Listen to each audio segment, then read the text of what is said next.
wabarakatuh. Selamat pagi Bapak Ibu semua. Bagaimana kabarnya hari ini? Luar biasa. Oke. Terima kasih kepada Bapak dan Ibu yang sudah hadir di diskusi ataupun pertemuan kita kali ini. Hari ini ataupun pagi ini kita akan membahas tentang materi demokrasi, sejarah, dan kelembagaan pengawas pemilu. Nah, dengan materi ini Bapak dan Ibu nanti bisa menjelaskan apa itu demokrasi dan juga bisa menjelaskan tentang kelembagaan ataupun sejarah pengawasan pemilu. Oke, next. Sebelum ke sana, di sini ada biodata saya. Nama saya Saipudin Widya Iswara, ahli pertama di Pusat Penelitian Pengembangan Pendidikan dan Pelatihan Pusdikbangdiklat Bawaslu. Ini nomor emailnya. Dan mungkin nanti untuk nomor kontak nanti saya kirimkan ke ketua kelas dan nanti ketua kelas bisa menyebarkan kalau misalnya setelah sesi diskusi ini berakhir ada yang ingin diskusikan lebih lanjut. Ada yang tanyakan dari biodata ini? Oke. Kalau misalnya tidak ada, nanti kita bisa diskusi ataupun bisa berkenalan lebih lanjut di sesi yang lain. Oke. Nah, sebelum kesana nih, saya ada yel-yel buat Bapak dan Ibu semua.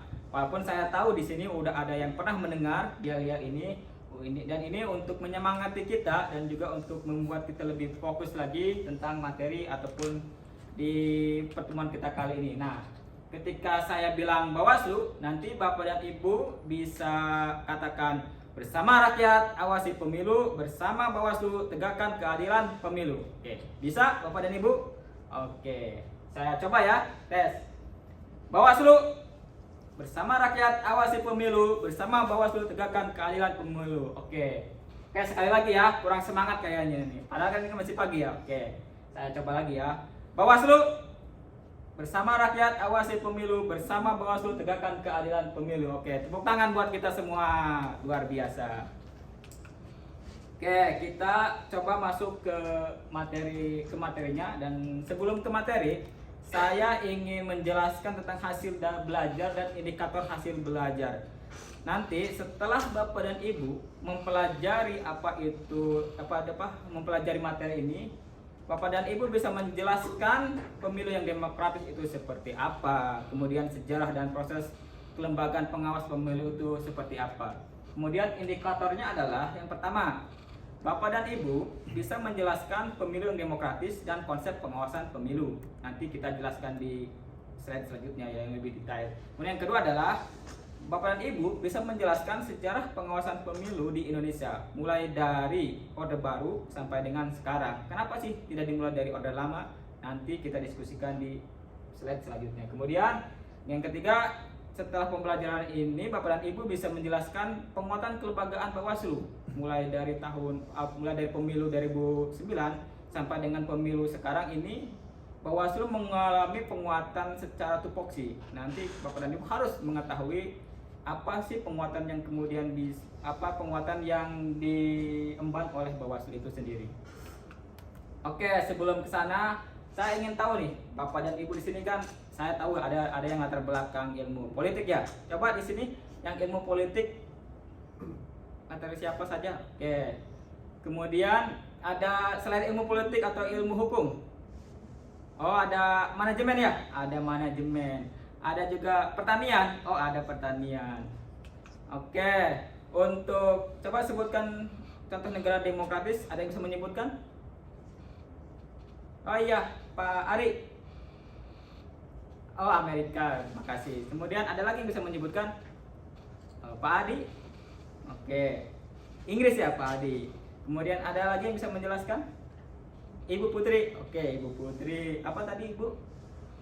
Oh, itu ya. Malaysia, tengah kita. Oke, itulah contoh negara demokratis ya. Dan walaupun nanti kita bisa tahu demokratis itu pun tidak sama ya. Ada juga perbedaan-perbedaan kenapa demokratisnya seperti ini, negara ini demokratisnya seperti ini. Itu berbeda satu negara dengan negara yang lainnya. Nah, setelah tadi menyebutkan contoh negara demokratis, kemudian apa sih sejarah demokrasi itu? Nah, di sini ada video singkat. Silakan Bapak dan Ibu untuk menyimak. Nanti bisa diberikan pendapatnya dari video ini apa yang dimaksud dengan demokrasi.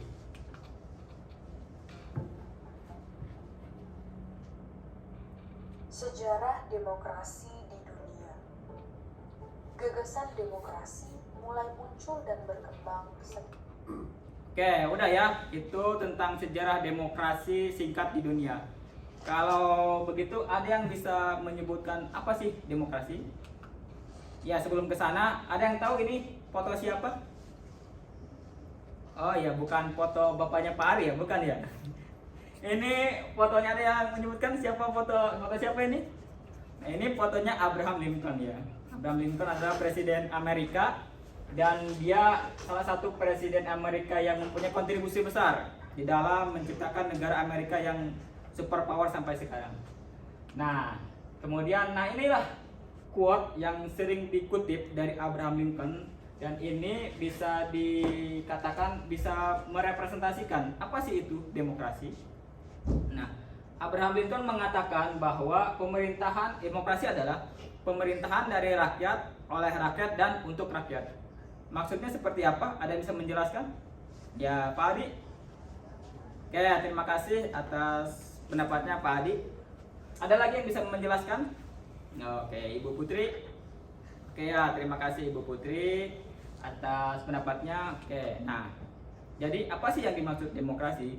Sebenarnya definisi dari demokrasi itu banyak. Ada yang mengatakan demokrasi itu sebuah sistem yang memang mengedepankan keadilan ataupun kebebasan, dan juga sistemnya itu membedakan satu kekuasaan dengan kekuasaan yang lainnya, dan juga ini kekuasaannya itu harus berasal dari rakyat. Banyak sekali konsep-konsep yang diterangkan oleh beberapa ahli. Nanti silahkan Bapak dan Ibu bisa gali sendiri. Ini hanya sebatas garis besar, sebatas konsep besar, dan nanti kita bisa diskusikan lebih lanjut. Nah, oke. Nah, jadi apa yang latar belakang demokrasi itu seperti yang dijelaskan di dalam slide ini, ada beberapa tahapan ya. Oke, yang pertama, negara demokrasi itu berasal dari, kita bisa tarik sejarahnya sampai ke negara kota, city state, ketika zaman Yunani kuno ya, pada abad ke-6 sampai dengan ke-3 sebelum Masehi. Nah, city state ini seperti kota negara yang memang dia itu kecil cakupannya, dan setiap orang mempunyai hak untuk mengutarakan pendapatnya. Kemudian ditarik lagi kepada Magna Carta 1215 ketika Raja John, walaupun zamannya itu masih feodal, dia menyerahkan kewenangannya untuk diatur oleh rakyat. Inilah yang bisa ditarik ketika di luar dari zaman Yunani kuno. Kemudian yang ketiga adalah muncul negara-negara nasional atau national state abad ke-16. Nah, negara-negara nasional ini kenapa bisa muncul? Ada yang bisa tahu? Ada yang tahu? Oke, Pak Ari. Nah, makasih Pak Ari. Jadi munculnya negara state adalah karena adalah pemikiran Renaissance, pembaruan, bagaimana mereka ingin memisahkan salah satunya kekuasaan dari agama, dan lebih kepada kekuasaan yang melepaskan diri dari agama. Kemudian selanjutnya bergerak kepada teori rasionalitas. Ada yang tahu teori rasionalitas seperti apa? Oke, kontrak sosial ya. Ini kontrak sosial ada banyak pemikirnya seperti John Locke, Hobbes, Montesquieu, yang membedakan antara kekuasaan legislatif, yudikatif, dan juga eksekutif. Inilah cikal bakalnya para pemikir-pemikir ini yang kemudian membuat kontrak sosial, bahwasanya kekuasaan itu harus ada dua elemen dari rakyat atau pemerintah yang untuk menjamin kekuasaannya harus dilakukan kerjasama. Kemudian puncaknya adalah ketika revolusi Prancis pada abad ke-18. Revolusi Prancis yang menurunkan raja ketika itu, bahwasannya masyarakat bisa berkuasa. Jadi kekuasaan itu tidak turun-temurun dari raja, kekuasaan itu pun bisa dilakukan dari rakyat dan sebagainya. Oke, next. Nah, sebelum ke sana, inilah 5 parameter negara demokratis. Ada 5 yang bisa dikatakan sebuah negara itu demokratis. Kalau misalnya tidak ada unsur ini, bisa dipertanyakan ya. Oke, yang pertama universalitas. Ada yang tahu universalitas itu seperti apa? Pak Adi? Oke, terima kasih Pak Adi. Jadi universalitas itu bahwasanya setiap demokrasi itu harus ada pemahaman bersama, konsep yang selaras. Jadi walaupun ada perbedaan tentang demokrasi, tapi ada prinsip-prinsip yang dimaknai secara umum.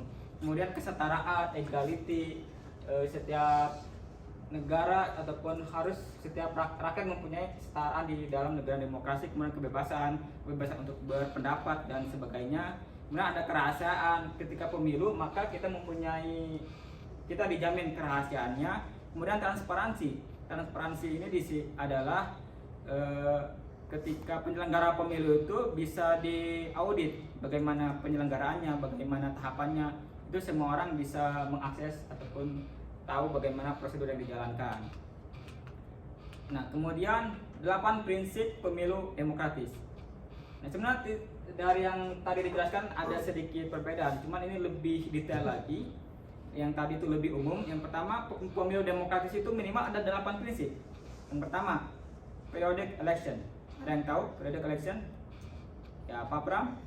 Oke, itu ya. Jadi periodic election itu bahwasannya pemilu itu harus berjalan secara ada rentan waktunya. Misalnya di Indonesia itu 5 tahun sekali. Kemudian genuine election.